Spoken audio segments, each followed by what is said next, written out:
পারবে যদি আল্লাহ হেফাজত করবে বলে? ক্ষতি করে আল্লাহ তাআলা, লাভ আল্লাহ তাআলা পৌঁছায়। গাছের একটা পাতা নড়ে না, চড়ে না, পড়ে না আল্লাহর ইশারা ব্যতীত।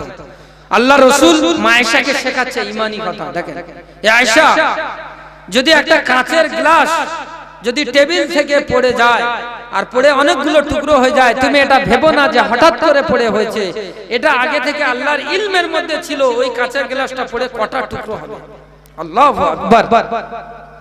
পৃথিবীতে যা কিছু ইতিপূর্বে ঘটেছে, যা কিছু ঘটছে আর ভবিষ্যতে যা কিছু ঘটবে, সব আল্লাহর ইলমের মধ্যে আছে, সব আল্লাহ তাআলাই ঘটাচ্ছে। আমাদের দ্বারা কিছু হয় না, খোদার কসম করে বলছি, আমরা কিছুই করতে পারি না। Nothing is done without Allah. Allah is the all in all. Masha Allahu kana walam asha walam yakun. Allah Taala যেটা চাইবে দুনিয়ার বুকে ওটাই হবে। আল্লাহ তাআলা যেটা চাইবে না ওটা কখনো হবে না। প্রত্যেকটা নবীরা এসে এটাই বোঝানোর চেষ্টা করেছিল, ইয়া আইয়ুহান নাস কুলু লা ইলাহা ইল্লাল্লাহ তুফলিহু।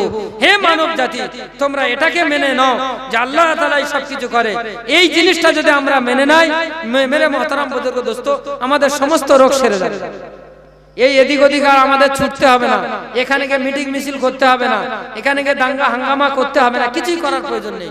খোদার কসম করে বলছি, আমরা যদি আমাদের সম্পর্ক যদি আল্লাহ তাআলার সঙ্গে ঠিক করে নিই, আল্লাহ তাআলা জাত ও সিফাতের ব্যাপারে ধারণা যদি আমরা ঠিক করে নিই, তা আল্লাহ তাআলাই আমাদের হেফাজত করবে, কারোর কাছে যেতে হবে না। কেন আল্লাহ তাআলা আমাদেরকে খলিফাতিত্ব করার জন্য দুনিয়ায় পাঠিয়েছে। কেন আজকের মুসলমান সারা দুনিয়াতে অপদস্থ অপমানিত হচ্ছে? কেন লাঞ্ছিত বঞ্চিত হচ্ছে, ঠেলা খাচ্ছে, মার খাচ্ছে? কেন? অথচ আল্লাহ তাআলা আমাদের কারণে পুরো দুনিয়াকে সাজিয়েছে। কাদের কারণে? ঈমানওয়ালাদের কারণে আল্লাহ তাআলা পুরো দুনিয়াকে সাজিয়ে রেখেছে। যদি ঈমানওয়ালা দুনিয়াতে না থাকে, এই দুনিয়াকে আল্লাহ মুহূর্তের মধ্যে শেষ করে দেবে, দুনিয়া রাখবে না। অথচ আজকে আমরা সব জায়গায় মার খাচ্ছি। কেন? তার একটাই কারণ হচ্ছে আল্লাহ তাআলা আমাদেরকে মার খাওয়াচ্ছে, গায়ের কমদেরকে দিয়ে আল্লাহ মার খাওয়াচ্ছে। কেন? আল্লাহর ঘর মসজিদ আমরা ছেড়েছি। একটা বাংলার প্রবাদ বাক্য আছে, দেখবেন স্কুলে যখন পড়তাম, দেখবেন অনেক হিন্দু ছেলেরা বা গায়ের কমরা এগুলো ওই আগানোর জন্য একটা কথা বলে, মোল্লার দৌড় মসজিদ পর্যন্ত।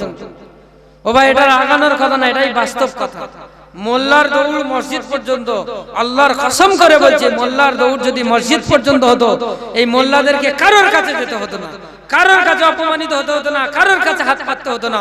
এদের দৌড় যদি মসজিদ পর্যন্ত হতো, সরাসরি আল্লাহ গায়েব থেকে এদেরকে নুসরত এবং সাহায্য করত। সবার উপরে এরা মাথা উঁচু করে থাকতো, সবার থেকে ভালো খেত, ভালো পড়তো, ভালোভাবে দুনিয়াতে জীবনযাপন করতো। কেননা আল্লাহ তাআলা মুসলমানদের জন্য পুরো দুনিয়াকে সাজিয়ে রেখেছে। অথচ আজকের মুসলমান সারা দুনিয়া সবার কাছে অপমানিত হচ্ছে। তার একটাই কারণ হলো মসজিদকে ছাড়ার কারণে। ওই জন্য মেরে মোহতারাম বুজুর্গ দোস্ত, আল্লাহর ঘর মসজিদের সঙ্গে সম্পর্ক তৈরি করি, আল্লাহর ঘর মসজিদের দিকে মানুষদেরকে ডেকে ডেকে আনি। যে কথা বলছিলাম, যে এই আল্লাহর ঘরে মানুষদেরকে ডেকে এনে আল্লাহ তাআলার জাত ও সিফাতের কথা মানুষদেরকে বলি, মানুষদেরকে বলি। আজকের এই কথাগুলো কেউ আপনাদেরকে বলবে না আর বলে না। যত জলসা হয়, ইরান তুরান বায়ান হয়ে চলে যায়, বিভিন্ন কেচ্চা কাহিনী বলবে, 20,000 25,000 30,000 টাকা নিয়ে চলে যাবে। দোস্ত, জলসা আর জলসা নেই। এই জলসা দেয়া মানে সবের থেকে বেশি গুনাহ হবে। কটা মানুষ জলসায় থাকে? মানুষদেরকে ডেকে মসজিদে নিয়ে আসুন, মসজিদে 5টা মানুষ, একটা মানুষ আসুন, তাকে ঈমানটাকে বোঝান। একজন মানুষ যদি বুঝে যায়, খোদার কসম করে বলছি, এটাই আপনার নাজাতের জরিয়া বেনে যাবে। একজন মানুষকে যদি আপনি বোঝাতে পারেন, একজন মানুষকে যদি বোঝাতে পারেন, এটাই আপনার নাজাতের জরিয়া বেনে যাবে। একজন মানুষকে যদি ঈমান বোঝাতে পেরেছেন যে আল্লাহ তাআলা জাত ও সিফাতের ব্যাপারে, যে আল্লাহ তাআলা কত বড় কুদরতওয়ালা, আল্লাহ তাআলা কি শক্তিশালী, আল্লাহ তাআলা কি রকম নুসরত করে, আল্লাহ তাআলা কি রকম সাহায্য করে, আল্লাহ তাআলা কি করতে পারে, এর কোনো ধারণা আজকের মুসলমানের নেই। কেন আমাদেরকে পয়দা করেছে, এর কোনো ধারণাই নেই। আল্লাহ তাআলা পবিত্র কোরআনের মধ্যে দিয়ে ঘোষণা দিয়েছেন, ওয়া মা খালাকতুল জিন্না ওয়াল ইনসা ইল্লা লিয়াবুদুন। আমি মানুষ আর জিন জাতিকে এই জন্যই পয়দা করেছি যে তারা আমার ইবাদত করবে। আর ইবনে আব্বাস রাদিয়াল্লাহু তাআলা আনহু, যিনি রাইসুল মুফাসসিরিন, সবথেকে বড় মুফাসসির কোরআনের, তিনি এই আয়াতের ব্যাখ্যা এরকম ভাবে করেছেন, ওয়া মা খালাকতুল জিন্না ওয়াল ইনসা ইল্লা লিয়ারিফুন। অর্থাৎ আল্লাহ তাআলা মানুষদেরকে এই জন্যই সৃষ্টি করেছে যে মানুষ আল্লাহকে চিনবে, আল্লাহর পরিচিতি হাসিল করবে। ওই জন্য আল্লাহর পরিচিতি হাসিল করা দুনিয়ার মধ্যে সবথেকে বড় ইবাদত। সবথেকে বড় ইবাদত কি? আল্লাহর পরিচিতি হাসিল করা, আল্লাহ সম্পর্কে সঠিক ধারণা রাখা। এটা হলো দুনিয়ার মধ্যে সবথেকে বড় ইবাদত। আজকের 100 মধ্যে 99 জন মুসলমানের আল্লাহ সম্পর্কে ধারণা খারাপ হয়ে বসে আছে। আল্লাহ সম্পর্কে কোনো ধারণাই নেই, সব খারাপ ধারণা, সব বদগুমানি ধারণা নিয়ে বসে আছে। আমরা শুধু যদি আল্লাহ সম্পর্কে আমাদের ধারণাকে ঠিক করে নিই, আল্লাহ তাআলা আমাদেরকে maaf করে দেবে।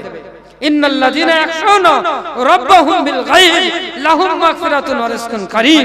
আল্লাহ তাআলা সূরা মুলকের মধ্যে বলেছেন, যদি আল্লাহকে শুধু ভয় করা হয়, আল্লাহ সম্পর্কে ধারণাকে যদি ঠিক করে না হয়, আল্লাহ তাআলা আমাদেরকে maaf করে দেবে। দোস্ত, এর জন্য নামাজ পড়তে কোনো বড় বড় আমল করতে হবে না, শুধু আল্লাহ সম্পর্কে ধারণাকে যদি ঠিক করে নেন, আল্লাহর ভয় যদি দিলে রাখেন, আল্লাহ maaf করে দেবে। ইন্নাল্লাযীনা ইয়াখশাউনা রাব্বাহুম বিল গায়ব লাহুম মাগফিরাতুন, শুধু maaf করবেন না, ওয়া রিজকুন কারীম, মহা পুরস্কারে পুরস্কৃত করবে আল্লাহ তাআলা। আজকের আল্লাহর প্রতি ধারণা খারাপ হয়ে গেছে, কেননা আল্লাহকে নিয়ে আলোচনা হয় না। ও ভাই, মসজিদে আল্লাহকে নিয়ে আলোচনা হয় না। নামাজ পড়তে আসি, নামাজ পড়ে বেরিয়ে চলে যাই। আমার এলাকার মধ্যে এতগুলো বাড়ি আছে, 100 বাড়ি আছে, আমরা 5 জন মসজিদে নামাজ পড়ছি, তাহলে যদি প্রতিটা বাড়ি কমসে কম একজন করে ধরি, আর 95 জন গেল কোথায়? তারা কিভাবে মসজিদে আসবে? এর ফিকির কে করবে? এর ফিকির কে করবে? ওই জন্য আল্লাহ তাআলা আমাদেরকে কুনতুম খায়রা উম্মাহ, বেহতরিন উম্মত করে বানিয়েছেন, সেরা উম্মত করে আল্লাহ তাআলা আমাদেরকে বানিয়েছেন। কেননা তা'মুরুনা বিল মা'রুফ ওয়া তানহাউনা আনিল মুনকার, আমরা মানুষদেরকে ডেকে ডেকে নিয়ে আসবো ভালো কাজের দিকে।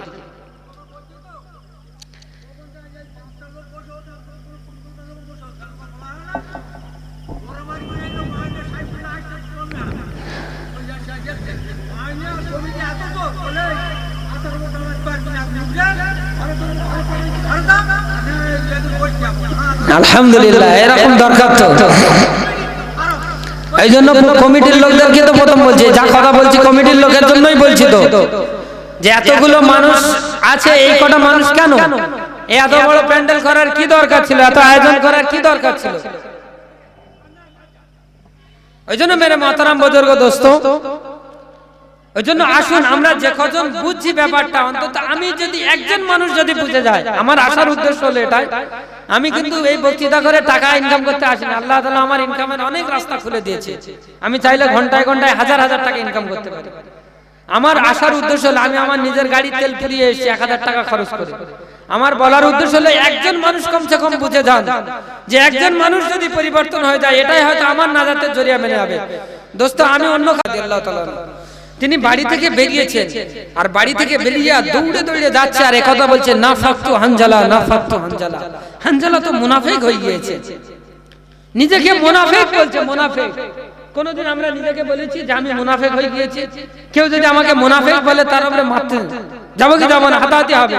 হানজালার মতো এত বড় সাহাবা, যিনি নিশ্চিত জান্নাতি, আল্লাহ রাসূল বলেছেন, তারপরেও নিজেকে মুনাফিক দাবি করে আছে আর বলছে নাফাকতু হানজালা, নাফাকতু হানজালা।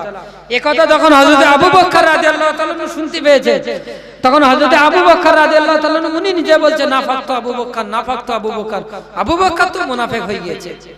ভাবেন, যারা নিশ্চিত জান্নাতি, যাদের কাছে পাহাড় পরিমাণ ঈমান ছিল, তারপরেও নিজেদেরকে মুনাফিক দাবি করতে করতে দুনিয়া ছেড়ে চলে গেছে। দোস্ত, আমরা যদি চিরুনি তাল্লাশি করি, খোদার কসম করে বলছি, আমার আর আমরা যারা বসে আছি, আমাদের কাছে ছিটে ফোটাও চুল পরিমাণ ঈমান খুঁজে পাওয়া যাবে না। তারপরে আমরা কি করে নিজেরা নিশ্চিন্ত হয়ে বসে আছি? কি করে নিজেরা নিশ্চিন্ত হয়ে বসে আছি? একটু টনক নড়ছে না, একটু কাঁদতানি আসছে না, একটু চোখে পানি পড়ছে না, যে কি করে আমরা পার হব? আমাদের সামনে ওই মঞ্জিল অপেক্ষা করছে, আমাদের সামনে ওই কবর অপেক্ষা করছে, আমাদের সামনে ওই জাহান্নামের আযাব অপেক্ষা করছে। অন্য কোনো আর মঞ্জিল নয়, ওই একটাই মঞ্জিল, যে মঞ্জিলে সাহাবায়ে কেরামদেরকে দাঁড় করিয়ে হিসাব নেওয়া হবে, ওই মঞ্জিলে আমার আর আপনাকে দাঁড় করিয়ে হিসাব নেওয়া হবে। যে জাহান্নামে যেতে হবে সবাইকে, সেই জাহান্নামে আমাদেরকে যেতে হবে। যে কবরে সাহাবায়ে কেরামদেরকে 3টে প্রশ্ন করা হবে, মান রব্বুক, মা দীনুক, মান নবিয়ুক, ওই আমাদেরও 3টে প্রশ্ন করা হবে, মান রব্বুক, মা দীনুক, মা নবিয়ুক। অথচ আমরা নিশ্চিন্ত কিভাবে হয়ে গেলাম? আমাদের কোনো ঈমানের কোনো আলোচনা নেই, মুযাকেরা নেই। মেরে মুহতারাম বুজুর্গ দোস্ত, বড় কঠিন প্রশ্ন হবে কবরে, মান রব্বুক, তোমার রব কে? এই রবের মামলা বড় কঠিন মামলা। প্রত্যেকটা নবীর অপারেশন ছিল রবের ব্যাপারে। হযরত ইব্রাহিম খলিলুল্লাহ পেরেশান হয়ে যাচ্ছে, আমার রব কে, আমার রব কে, পেরেশান হয়ে যাচ্ছে। নবীরও পেরেশান হয়ে যাচ্ছেন রবের মামলায়। আর আমি আর আপনি ছিটে ফোটা ঈমান আমাদের নেই। আমরা জিন্দেগিতে কি এমন আমল করেছি, তারপরে নিজেরা এত নিশ্চিন্ত হয়ে গেলাম, রবের ব্যাপারে কোনো খেয়াল নেই। যে আমাকে ওই কবরে যাওয়ার পরে সর্বপ্রথম পড়না হবে রব্বুক, তোমার রবকে বলো। পড়নার উত্তর যদি রব্বি আল্লাহ মুখ থেকে বের হয়েছে তাহলে নিশ্চিত জান্নাতের বিছানা বিছিয়ে দেওয়া হবে। আর যদি না বলতে পেরেছি আজি করি তাহলে ওখান থেকে জাহান্নামের আযাব শুরু হয়ে গেল। অথচ আজকের কবরে যেতে হবে না, এই একটুখানি এই পর্দার ওপারে মা বোনদেরকে গিয়ে জিজ্ঞাসা করো যে তোমার রবকে। বেশিরভাগ বিবাহিত মহিলা বলবে আমার স্বামী। রব মানে কি? কে তোমার প্রতিপালন করে, কে তোমার দেখভাল করে, কে লালন পালন করে বলো। এই মেয়েদেরকে জিজ্ঞাসা করুন, বলবে স্বামী। বৃদ্ধা মাকে জিজ্ঞাসা করুন, বলবে ছেলে। বাচ্চাদেরকে বলুন, বলবে বাপ। তাহলে আল্লাহ কোথায় গেল? দুনিয়াতে রবের ব্যাপারে যদি এত ধারণা এত খারাপ হয়ে থাকে, তাহলে কবরে যাওয়ার পরে যেখানে আর কেউ থাকবে না, যেখানে ওই মুনকার নাকির আসবে ওই পরিস্থিতি নিয়ে, তখন কি করে মুখ থেকে বেরোবে রব্বি আল্লাহ, আমাকে আল্লাহই প্রতিপালন করতো? বলুন, দিল থেকে বলুন আমাদের রব কি আল্লাহ? আল্লাহ আমাদের প্রতিপালন করে? মুখে তো বলি রব আল্লাহ, কিন্তু আমাদের দিল এখনো মেনে নিয়েছে যে আমাদের প্রতিপালন আল্লাহ করে, যে রিজিক আল্লাহ তাআলা আসমান থেকে পাঠাচ্ছে, যে আল্লাহ তাআলা আমার জন্মের 50,000 বছর আগে রিজিক তয় করে দিয়েছে, আমার তকদির লিখে দিয়েছে, কোনো পরিবর্তন হবে না। বলুন, এর বিশ্বাস আছে আমাদের? এর বিশ্বাস যদি থাকতো তাহলে ফজরের নামাজ কাজা করে মাঠে গিয়ে বসে থাকতাম, আর মাগরিবের নামাজের সময় দোকানে এত ভিড় হচ্ছে কাস্টমার ছেড়ে নামাজে আসতে পারছে না হতো? যদি আমার এই বিশ্বাস থাকতো তকদির আল্লাহ লিখে দিয়েছে, এর এক চুল এদিক ওদিক হবে না, কিন্তু তো আমাদের আখিরাতের জিন্দেগি মেহনত করে বানাতে হবে। কিন্তু দুনিয়ার যে জিন্দেগি এটা আল্লাহ পাক ফিক্সড করে দিয়েছে, এটা তকদিরে লিখে দিয়েছে, আপনি মেহনত করেন আর না করেন এসে যাবে। আচ্ছা বলুন, এর বিশ্বাস আমাদের দিলে আছে? হ্যাঁ, এর বিশ্বাস যদি দিলে থাকে তবে ঈমান আলা। আর এই বিশ্বাসে যদি নড়বড় করে তাহলে ঈমানেও নড়বড় করছে। এবার ভাবেন কবরে গেলে কি হবে? এই বিশ্বাস নড়বড় না শক্ত? নিজের নিজে জিজ্ঞাসা করুন যে এই বিশ্বাস আমার দিলে পুরো মজবুত হয়ে গেছে যে আমার রিজিক আল্লাহ পাঠায়, কারোর কাছে যেতে হবে না, যে কোনো পরিস্থিতিতে আমি কারোর দ্বারে যাব না, এমএলএ এমপি আর রাজনীতিক নেতা আর প্রধানের কাছে যাব না, আল্লাহকে বলবো, কেননা সমস্যার সমাধান আল্লাহই করে, কেউ করতে পারে না। একথা তো মুখে বলছি, ইয়াকা না'বুদু ওয়া ইয়াকা নাস্তাঈন, হে আল্লাহ আমরা তোমারই ইবাদত করি, তোমারই সাহায্য চাই। আর মসজিদ থেকে বেরিয়ে গিয়ে ছুটে গিয়ে বলছি প্রধান সাহেব তাড়াতাড়ি আমার বাড়িতে আসুন, এই সমস্যার সমাধান করে দেন। তাহলে কি হলো? মসজিদে নামাজে বলছে ইয়াকা না'বুদু ওয়া ইয়াকা নাস্তাঈন, হে আল্লাহ আমরা তোমারই ইবাদত করি আর তোমারই সাহায্য চাই, আর কারো সাহায্য চাই না। কেউ কিছু করতে পারবে না, কেউ চাইলেও কিছু হয় না, আল্লাহ তাআলা চাইলেই হবে।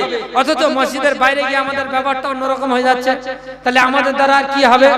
আমাদেরকে দিয়ে নরেন্দ্র মোদীকে দিয়ে আল্লাহ মার খাবে না, তা কাকে দিয়ে মার খাবে? নরেন্দ্র মোদী কেন এখনো বাকি আছে? এমন মার মারবে না? ওই ফিলিস্তিনে দেখতে পাচ্ছেন কি হচ্ছে। ওই জন্য করে আসুন, আমাদের সময় এখনো আছে। আল্লাহ তাআলা তওবা দরজাকে খুলে রেখেছেন। দোস্ত, আল্লাহ বড় মেহেরবান, বড় দয়াবান।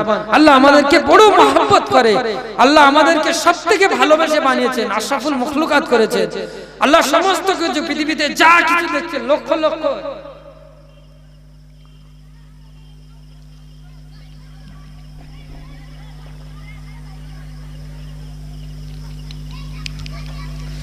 এই পৃথিবীতে যা কিছু দেখতে পাচ্ছেন, লক্ষ লক্ষ নিয়ামত আর আসবাব আর যা কিছু সরঞ্জাম মখলুক, আল্লাহ এই সমস্ত কিছু বানিয়েছেন কুন ফায়াকুন দিয়ে।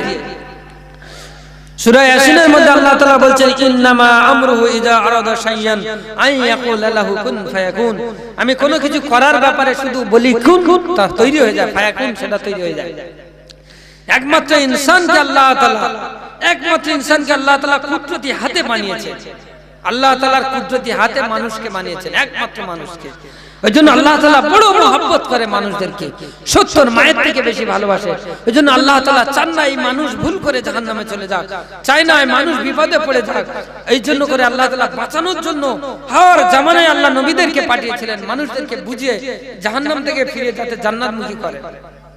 মেরে মোহতারাম বুজুর্গ দোস্ত, ওই জন্য করে আসুন আল্লাহর দিকে ফিরে আসি, আল্লাহ আমাদেরকে মাফ করে দেবেন। আর আল্লাহ রাসূলের দোয়া রয়েছে আমাদের জন্য, আমরা হলাম উম্মতে মুহাম্মাদী।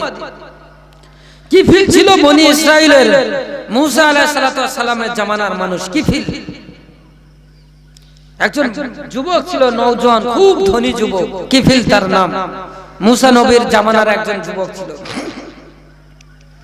সে প্রতিদিন মদ পান করত আর প্রতিদিন একটা করে মেয়ে এনে তাদের সঙ্গে রাত কাটাতো, জিনা করত। এই রকম যুবক ছিল। আর একদিন এনেছে কি, একজন খুব সুন্দর একটা মেয়ে এনেছে এবং সেই মেয়েটা ছিল দিনদার। অভাবের তাড়নায় পড়ে ওর কাছ থেকে টাকা ধার নিয়েছিল আর টাকা শোধ করতে পারছে না, আর ওকে নিয়ে চলে এসেছে। যখন ওর কাছে গিয়েছে রুমে, ওকে স্পর্শ করতে যাচ্ছে, ও কেঁদে উঠেছে আর এমন ভাবে কাকুতি মিনতি করেছে আর এমন ভাবে আল্লাহ তাআলার কথা বলেছে যে তুমি আল্লাহকে ভয় করো, তুমি আল্লাহকে ভয় করো, আমি এই কাজের উপযুক্ত মেয়ে নই, তুমি আল্লাহকে ভয় করো। কেননা আমাদের এই সমস্ত ঘটনা আল্লাহ তাআলা দেখছে। ময়দানে কিয়ামতে গিয়ে আল্লাহর কাছে গিয়ে হিসাব দিতে হবে। কিফিলের দিল পুরো কেঁপে উঠেছে, কিফিলের দিল কেঁপে উঠেছে। ওই মহিলা যখন বলেছে তুমি আল্লাহকে ভয় করো, ও সঙ্গে সঙ্গে পিছে সরে এসেছে, থরথর করে কাঁপতে শুরু করে দিয়েছে। তাহলে সে কেরাম আল্লাহ আলী ছিলেন, কেমন ভাবে আল্লাহর কথা বলেছে। ওই রকম একজন নাফরমান যুবকের দিল পুরো কেঁপে উঠেছে, ঠক ঠক করে কাঁপতে সরে এসেছে আর সঙ্গে সঙ্গে ওকে ছেড়ে দিয়েছে। এমন ভয় পেয়ে গিয়েছে, বলে যাও বোন যাও, তুমি চলে যাও, আর এই টাকা তোমাকে হাদিয়া করে দিলাম, তুমি নিয়ে চলে যাও। মানে আমি বড় গন্ধা ইনসান, আমি বড় খারাপ ছেলে, তুমি আমার চোখের সামনে দিয়ে চলে যাও। চলে যাওয়ার পরেও মনে মনে নিয়ত করেছে আমি আর খারাপ কাজ করব না, আমি ভালো হয়ে যাব। ভালো করে শোনেন ঘটনাটা। কিফিল নিয়ত করে নিয়েছে আমি আর খারাপ কাজ করব না, আমি ভালো হয়ে যাব। এই নিয়ত করে শুয়েছে আর এখনো তওবা করা হয়নি। নিয়ত করেছে যে আগামী কাল এই গ্রামে আলেমের কাছে যাব, গিয়ে আমি তওবা করব। আর ওই রাতে ওই ঘুমিয়েছে আর ওর ইন্তেকাল হয়ে গেছে। এ কেমন ব্যক্তি এলাকার মানুষজন জানতো। এলাকায় যদি এরকম কোন ছেলে থাকে জানবে না সবাই? সবাই তাকে ঘৃণা করবে নিশ্চয়ই। তাহলে এলাকার সব মানুষ তাকে ঘৃণা করে। এই রকম ছেলে ছিল। রাতে যে এই ঘটনাটা ঘটেছে কেউ তো জানে না, ও জানে আর ওই মেয়েটা জানে, আর কেউ তো জানে না, আর আল্লাহ জানে কি হচ্ছে। ও শুধু নিয়ত করে নিয়েছে আমি পরিবর্তন হব, এখনো পর্যন্ত তওবা করেনি।